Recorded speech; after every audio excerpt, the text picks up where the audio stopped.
seakan-akan kayak setengah sadar. Dia melihat bapaknya, tapi kondisi sangat mengenaskan. Jadi waktu itu bapaknya sambil kayak menganga gitu mulutnya, tapi di dalam mulutnya itu banyak belatung.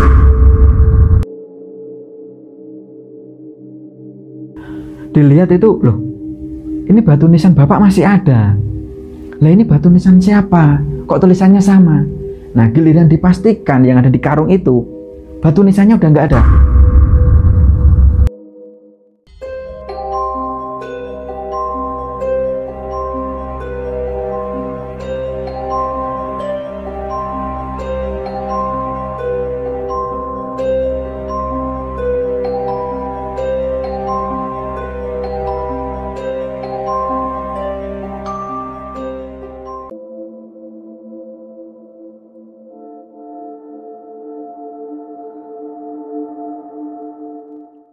Assalamualaikum warahmatullahi wabarakatuh. Terima kasih udah ngeklik video ini dan selamat datang di Kisah Misteri.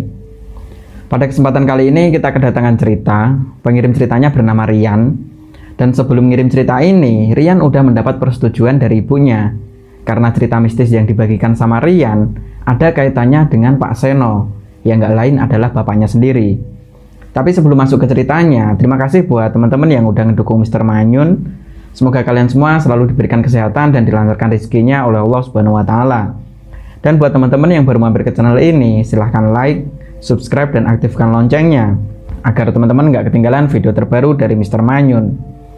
Ingat, jangan ada misteri di antara kita.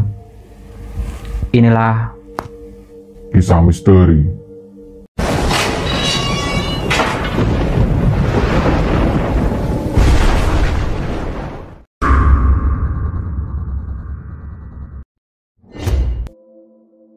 Untuk cerita kali ini, pengirim ceritanya bernama Rian.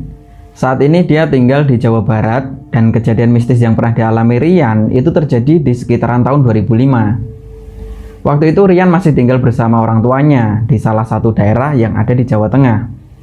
Jadi usia Rian saat itu baru 18 tahun. Dia juga punya dua orang adik perempuan yang waktu itu usianya masih kecil. Bapaknya Rian bernama Pak Seno, sedangkan ibunya bernama Bu Lasmi. Nah, mayoritas orang-orang yang ada di kampungnya Rian itu berprofesi sebagai petani, dan semua orang yang ada di sana rata-rata punya sawah, kecuali orang tuanya Rian. Jadi Rian ini cerita kalau sebenarnya bapaknya ini asli orang Jakarta. Jadi ketika masih muda, Bu Lasmi ini pernah bekerja di Jakarta, dan ketika bekerja di sana, Bu Lasmi mengenal sosok laki-laki yang bernama Pak Seno.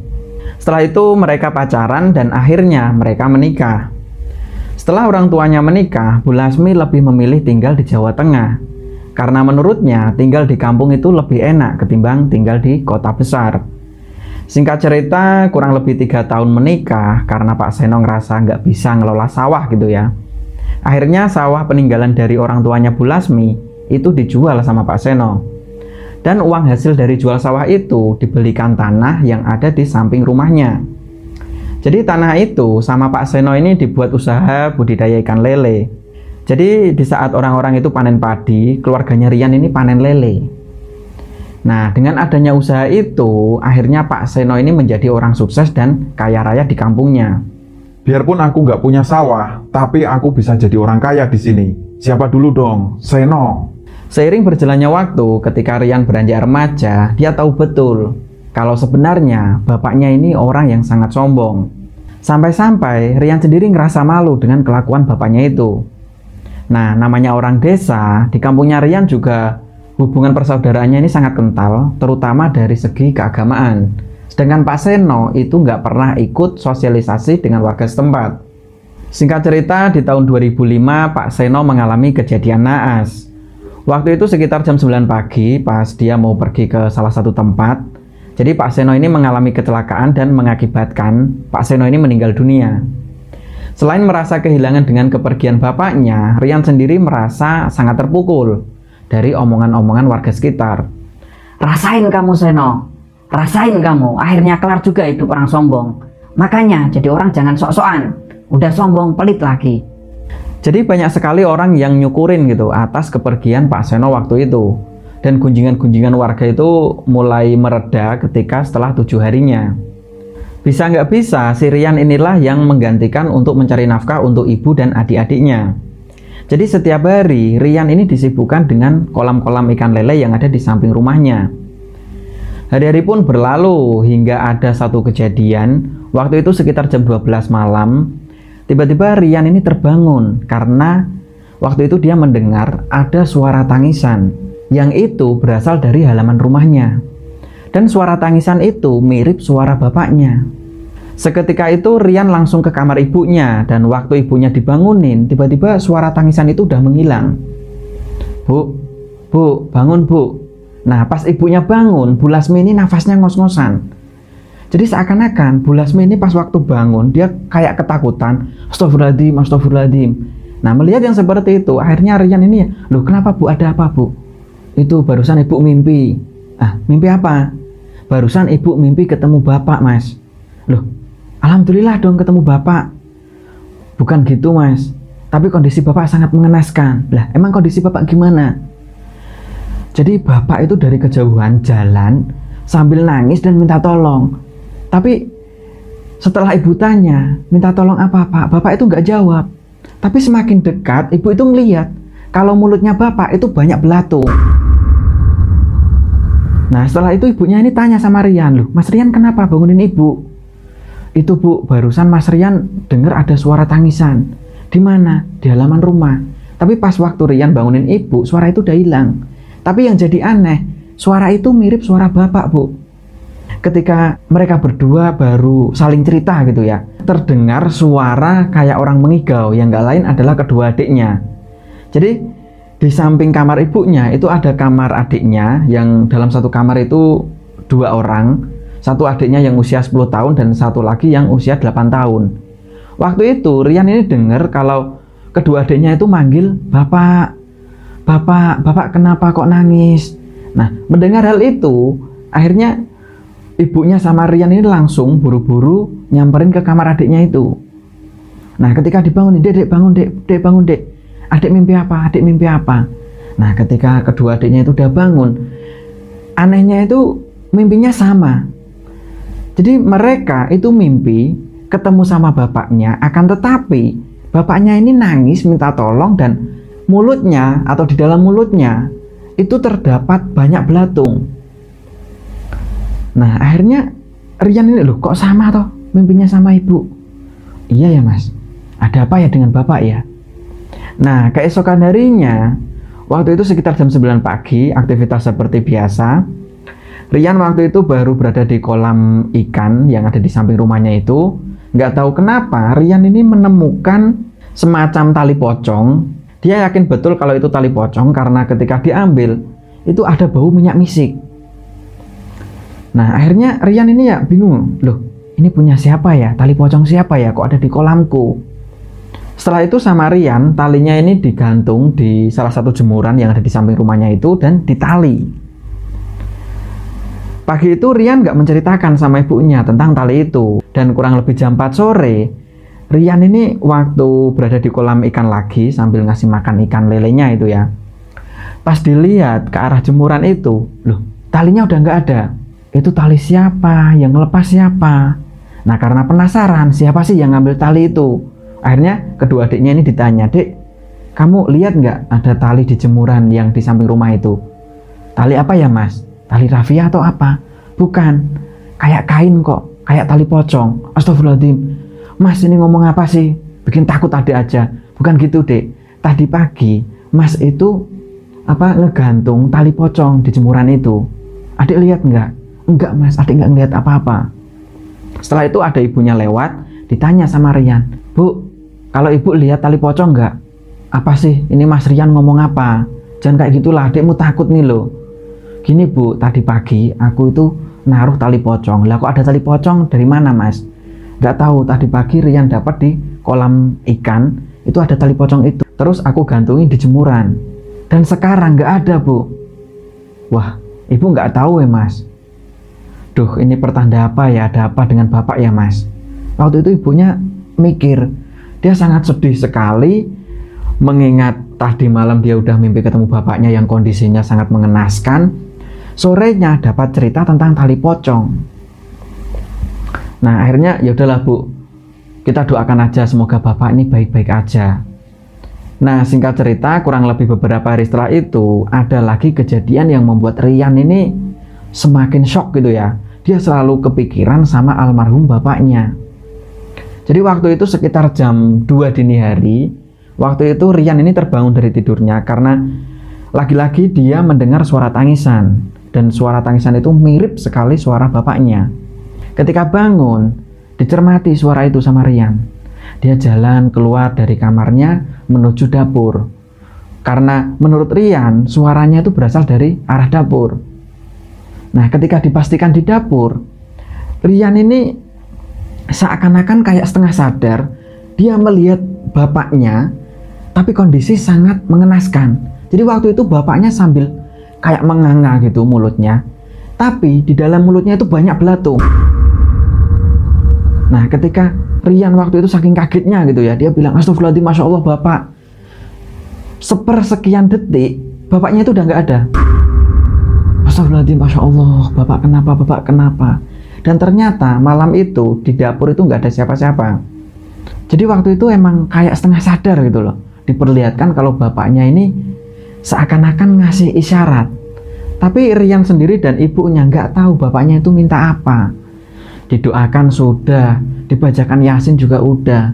Waktu itu Rian bingung. Nah, begitu Rian baru masuk kamar, tiba-tiba terdengar suara tangisan itu lagi, dan itu berasal dari halaman rumahnya. Tanpa pikir panjang, waktu itu Rian langsung buka pintu utama. Dia ngeliat, loh kok nggak ada siapa-siapa ya, yang nangis siapa? Tapi suaranya dari kejauhan itu terdengar betul, itu suara bapaknya. Nah, ketika dipanggil, Pak, Bapak kenapa Pak? Bapak mau apa Pak? Rian sama ibu sama adik-adik udah doain Bapak. Bapak ada apa? Beberapa detik setelah itu, suara tangisan itu udah menghilang. Dan tiba-tiba ketika Rian ini baru mau masuk pintu rumah, di bawah pintu itu ada batu nisan, yang nggak lain tulisannya itu Pak Seno. Astagfirullahaladzim, ini apa ya? Jadi waktu itu Rian ingat betul kalau itu adalah batu nisan milik bapaknya. Nah, melihat batu nisan itu, akhirnya Rian ini diangkat batu nisan itu, terus bangunin ibunya. Bu, bangun Bu. Oh iya, gimana Mas Rian, ada apa? Ini Bu, ada batu nisan bapak. Astagfirullahaladzim, Masya Allah, kamu dapat dari mana? Kamu habis dari kuburan apa? Enggak Bu, ini aku dapat di bawah pintu. Pintu mana? Pintu depan Bu. Loh, kok bisa toh? Astagfirullahaladzim, bapak ini kenapa ya? Waktu itu ibunya ini langsung nangis sambil pegang nisan itu. Bapak kamu kenapa bapak? Nah akhirnya ibunya ini bilang ke Rian, ya udah gini Mas Rian, besok pagi Mas Rian bawa nisan ini ke kuburan lagi. Aduh, aku nggak berani kalau sendirian oh Bu. Nggak apa-apa, Mas Rian sendirian aja, nanti kalau habis subuh aja. Nah akhirnya malam itu Rian sama ibunya ini udah nggak bisa tidur lagi. Dan hal itu dirahasiakan sama kedua adiknya. Jadi malam itu Rian ini berada di ruang tamu sama ibunya sambil baca-baca Yasin, baca-baca ayat-ayat Al-Quran, sambil mendoakan bapaknya.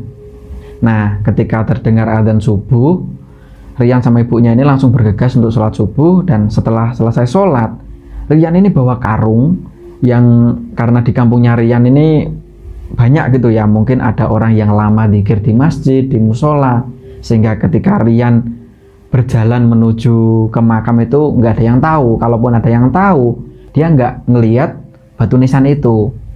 Setelah itu Rian ini bergegas menuju ke makam, dan kurang lebih 5 menit sampailah Rian ini di makam. Tapi yang jadi janggal ketika Rian meletakkan batu nisan itu, dilihat itu, loh ini batu nisan bapak masih ada. Lah ini batu nisan siapa? Kok tulisannya sama? Nah, giliran dipastikan yang ada di karung itu, batu nisannya udah nggak ada. Jadi di makam Rian ini bingung gitu ya. Astagfirullahaladzim, ini sebenarnya bapak kenapa ya?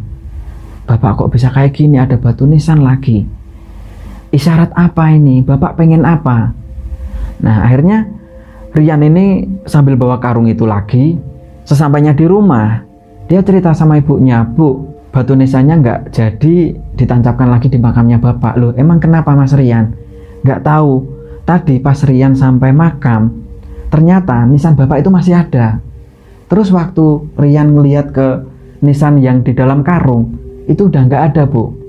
Duh, gimana ya Mas Rian? Jadi waktu itu ibunya sangat terpukul dengan kondisi pagi itu. Ini tanda-tanda apa? Nah, akhirnya Rian ini kayak punya feeling gitu ya tentang bapaknya. Gini, Bu, mungkin bapak ini punya masalah atau punya hutang atau apalah sama tetangga atau sama saudara. Coba ibu tanya-tanya sama orang coba. Nah, keesokan harinya kurang lebih sekitar jam 9 pagi, ibunya ini langsung telepon gitu ya, menghubungi saudara-saudara dari bapaknya dan juga saudara dari ibunya. Assalamualaikum. Oh ya, gimana Mbak? Gini Dek, ini aku mau tanya, bapaknya Rian pernah ada masalah nggak sama kamu? Masalah apa ya Mbak? Ya masalah apa, kayak utang atau apa? Nggak ada Mbak, udah lunas semua. Ditelepon lagi ke Pak D-nya, Pak D, iya gimana, ada apa? Gini Pak D, suamiku pernah ada urusan sama Pak D nggak? Urusan apa ya? Ya hutang lah atau apa gitu. Nggak ada tuh, emang ada apa? Wah, banyak kejanggalan-kejanggalan setelah suamiku meninggal Pak D. Emang ada apa? Cerita sama Pak D.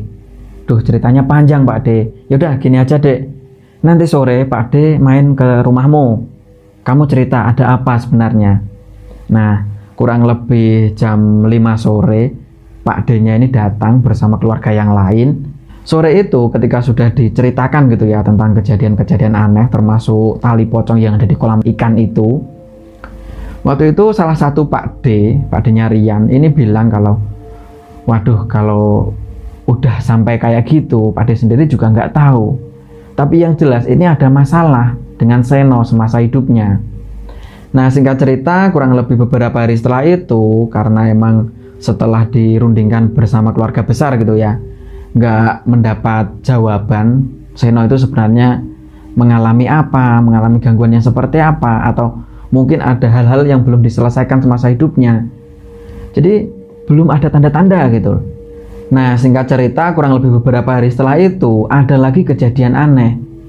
Jadi waktu itu malam hari, waktu ibunya Rian ini baru tidur, dia itu mimpi ketemu Pak Seno, akan tetapi kondisinya udah berbeda, tapi lebih parah. Yang sebelumnya ketika Pak Seno datang gitu ya, dia menunjukkan kalau di dalam mulutnya itu banyak belatung. Nah, malam itu selain di dalam mulutnya ada belatung, matanya Pak Seno ini seakan-akan keluar darahnya. Nah, ketika ditanya sama istrinya, loh Pak, Bapak itu kenapa?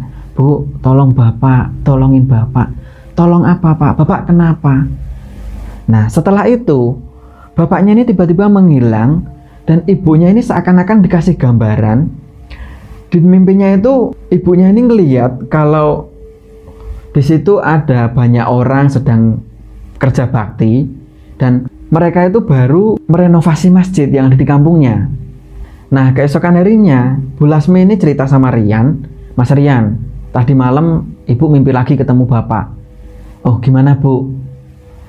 Jadi bapak selain di dalam mulutnya itu banyak belatung, bapak juga matanya keluar darah. Dan ketika ibu tanya, bapak ini minta tolong. Setelah itu bapak menghilang dan ibu itu ngelihat seakan-akan di situ banyak sekali orang yang sedang kerja bakti. Jadi mereka itu baru bangun masjid. Bangunannya itu seperti bangunan masjid yang ada di kampung kita. Nah, setelah itu Rian mikir, wah, pasti ada masalah dengan orang masjid Bu, atau pengurus masjid. Wah, bisa jadi Mas Rian, bisa jadi. Yaudah, nanti sore kalau Pak Sofyan, jadi di kampungnya Rian ini ada yang bernama Pak Sofyan. Pak Sofyan ini sekretaris atau bendahara lah, jadi intinya pengurus masjid yang ada di sana. Mas Rian tanya sama Pak Sofyan, mungkin ada omongan atau janji dari bapak dulu yang belum belum terselesaikan lah, seperti itu. Nah, singkat cerita sore hari, karena Pak Sofyan ini dinas gitu ya, bekerja, dan kurang lebih jam 5 sore Pak Sofyan ini udah sampai rumah. Ketika melihat Pak Sofyan ini udah pulang, Rian ini langsung buru-buru tanya sama Pak Sofyan, nyuwun sewu Pak Sofyan, oh gimana Mas Rian, ada apa? Silahkan masuk. Nah, ketika udah masuk gitu ya di rumahnya Pak Sofyan itu, Rian ini cerita, tentang kejanggalan-kejanggalan sampai Rian pernah menemukan batu nisan di depan rumahnya itu. Nah, setelah diceritakan semua ke Pak Sofyan ini sambil nangis. Aduh, sebenarnya gini Mas Rian, ceritanya panjang. Jadi, waktu itu beberapa tahun yang sebelumnya, waktu masjid yang ada di kampungnya Rian ini direnovasi. Jadi waktu itu pernah voting ketika ada acara haul gitu ya di masjid itu. Banyak sekali warga yang menginginkan bangunan masjidnya itu seperti ini. Saldo masjid yang waktu itu cuma 200 juta, banyak sekali orang yang menginginkan kalau bangunannya itu dijadikan seperti ini aja Pak. Nah, ketika pemilihannya udah fix gitu ya, bangun seperti ini dan ternyata biayanya itu 250 juta. Nah, terus yang 50 juta minta siapa? Nah, karena banyak sekali warga yang bilang, yaudah setelah panen yang 50 juta kita iuran. Nah, jadi bapakmu dulu bilang seperti ini Mas Rian. Yaudah, kalau emang semuanya bisa panen padi, aku juga panen lele. Besok kalau udah panen lele, aku kasih 2 truk pasir sama 60 karung semen. Bapakmu bilang seperti itu. Dan ketika orang-orang atau warga sekitar itu melihat Pak Seno itu udah panen lele, bahkan panennya itu udah beberapa kali, nggak ada niat baik untuk membayar nadar itu atau janji yang sudah pernah diucapkan di depan orang-orang banyak malam itu. Nah, akhirnya Rian ya, aduh, mungkin gara-gara itu ya Pak. Mungkin bisa jadi seperti itu Mas Rian. Tapi saya sendiri juga nggak bisa memastikan. Alangkah baiknya kita konfirmasi sama Pak Kiai, karena Pak Kiai yang lebih paham tentang agama. Nah, karena sudah mendengar cerita dari Pak Sofyan, Rian ini minta tolong sama Pak Sofyan untuk ikut bicara sama Pak Kiai yang ada di sana. Singkat cerita, kurang lebih habis Isya, Pak Sofyan sama Rian ini sowan ke Pak Kiai yang ada di sana. Sesampainya di sana, Pak Kiai ini bilang, mungkin gini Mas Rian, kalau dalam Islam itu disebut nadar, dan nadar itu harus ditepati. Ibarat janji itu harus ditepati lah. Bisa jadi ketika semasa hidupnya Pak Seno itu, ketika udah nadar gitu ya, apalagi di depan orang banyak, apalagi kaitannya sama masjid. Ketika Pak Seno itu sudah punya cukup banyak uang sesuai janjinya, entah panen lele, entah panen apa, yang jelas ketika udah punya uang, janjinya itu ditepati. Nah, ketika itu tidak dilaksanakan sama Pak Seno, ya mungkin itu akibatnya. Jadi, karena yang namanya orang setelah hidup itu kan ada hidup di alam kubur atau di alam barzah. Di situ juga ada siksanya, Mas. Nah, mungkin Pak Seno ini ngasih isyarat ke keluarganya, entah ke anaknya, ke istrinya, ke saudara-saudaranya. Jadi seakan-akan ngasih isyarat kalau ini loh, aku punya masalah di dunia seperti ini. Tolong dong dibantu. Nah, mendengar penjelasan dari Pak Kiai itu, Rian ini sempat diem gitu ya. Dia mikir kalau, ngaduh, mungkin ini ya yang harus aku laksanakan setelah bapak meninggal. Nah, sepulang dari Pak Kiai itu, di tengah perjalanan, Rian ini dikasih tahu sama Pak Sofyan. Jadi Pak Sofyan ini bilang ke Rian kalau, gini Mas Rian, alangkah baiknya kalau nanti sampai rumah, Mas Rian ini bilang ke ibu, kalau saran dari Pak Sofyan, gini aja, Mas Rian punya uang berapa? Atau ibu punya uang berapa, Mas? Kalaupun gak ada uang, lebih cepat lebih baik. Jadi janji yang pernah didengar sama semua orang, apalagi menyangkut tentang bangunan masjid, itu cepat diselesaikan. Entah itu pinjam ke saudara atau gimana lah, yang jelas Pak Seno ini tenang di kuburnya. Makasih ya Pak Sofyan udah ngasih nasihat ke saya. Nah, ketika Rian ini sampai ke rumah, dia cerita ke ibunya, Bu, Pak Kiai tadi bilang seperti ini, dan saran dari Pak Sofyan seperti ini. Nah, keesokan harinya, Bu Lasmi ini teringat kalau dulu suaminya pernah pinjam ke salah satu teman yang namanya Pak Budi. Jadi, ada tetangga desa namanya Pak Budi yang dulu pernah ngasih pinjam ke Pak Seno untuk biaya atau tambahan modal waktu bikin kolam ikan lele itu. Jadi selain Pak Seno ini jual sawah, dia juga minta pinjaman dari salah satu teman yang namanya Budi itu. Nah, akhirnya ibunya ini bilang, yaudah Mas Rian, hari ini Mas Rian samperin tuh rumah Pak Budi. Pak Budi itu tetangga desa kita. Coba tanyakan ke Pak Budi, Bapak dulu pernah punya utang berapa? Dan nanti ibu nyari-nyari pinjaman sama tanah yang ada di samping kita, termasuk ikan lele, termasuk kolamnya juga, kita jual aja lah, biar bapak tenang di kuburan. Nah, singkat cerita, setelah dikonfirmasi gitu ya, utang-utangnya Pak Seno itu semuanya ada berapa, dan ketika semua asetnya itu udah dijual, ketika Bu Lasmi ini sudah memenuhi janjinya Pak Seno semasa hidup gitu ya, kurang lebih beberapa hari setelah itu, Rian ini mimpi. Jadi di mimpi itu, Rian ini melihat kalau bapaknya ini sedang berada di atas air. Jadi kayak melayang gitu ya, jalan seperti itu, dan ketika dideketin, Pak Seno ini senyum.